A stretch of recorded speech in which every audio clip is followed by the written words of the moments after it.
pinipilit nila ilabas yung mga projects na for conditional release, iniisip-isip ko na noon na ito yung reason para doon sa impeachment para mapilitan yung executive branch na ilabas yung budget.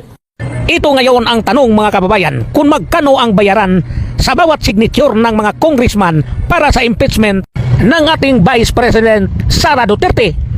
150 million per signature of the congressman.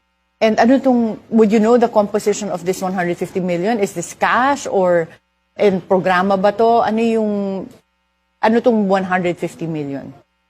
Actually, it's ACAP and AIX, and more the other chunk of that is for... Kaya pala mga kababayan, nang dahil sa laki ng pira, sino bang congressman ngayon ang hindi pipirma? Alam niyo mga kababayan, sa 316 na mga kongresista